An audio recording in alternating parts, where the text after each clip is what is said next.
First at 6 o'clock, it was a tense weekend in Kalamazoo with clashes between the Proud Boys and counter-protesters, often turning violent. We brought you that coverage live, and now today we're hearing from a pastor who was on the front lines that day and says that the police didn't do enough to stop it. Our Lauren Edwards joins us live after speaking with him. Lauren.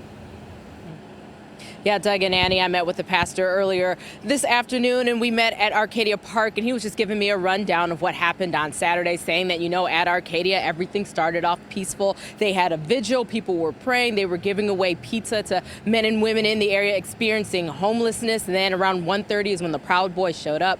Everything took a turn for the worse, and he says that it all could have been prevented. Obviously, I'm very disappointed that the whole thing happened in the first place. I think it was just terrible. Pastor Nathan Dannison upset that the Proud Boys rally happened in Kalamazoo on Saturday afternoon. He says he was there helping people who were injured in the violent clashes between the group and counter-protesters. Open them. Like both fingers. Yep, there you go.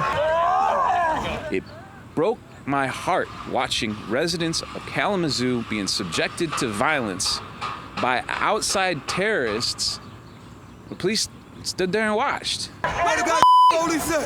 Where the police at? I got makes mine.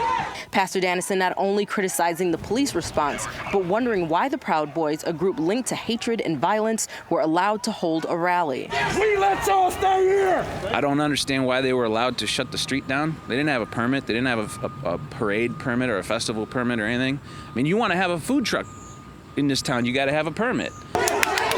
Pastor Dannison says he saw the group come in and instigate the violence, including harming homeless men and women in the area.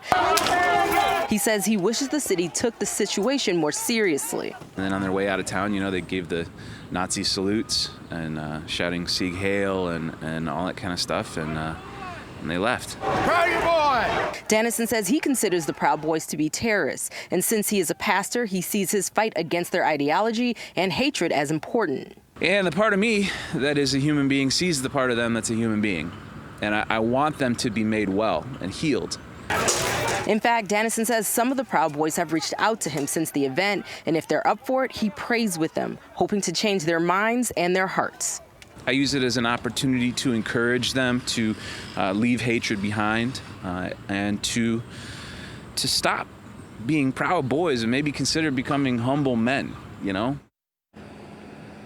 So the city did not want to comment on this specific story, but yesterday on Sunday over at City Hall, they held a press conference in which the city manager, the mayor, and the police chief all denounced the Proud Boys, their ideology, their hatred, the violence that was caused here and erupted on the street right over here on Water Street. And they were also saying that, their police plan for that day, the law enforcement plan, was to kind of have them hang back just a little bit and only intervene when violence erupted. And the protesters and the organizers that were there yesterday at City Hall, they said that police should have done more. Now, also during that same press conference is when I asked about how did the Proud Boys get a permit in order to rally or meet anywhere in the city, whether it was Arcadia or at Bronson Park where they started. And they were just saying that they did not actually get a permit. And they also referred me to the city attorney's office, and I'll be reaching out to them soon and pursuing that story. Reporting live here in Kalamazoo, Lauren Edwards, Fox 17 News. All right, thank you for that, Lauren. Back up here now.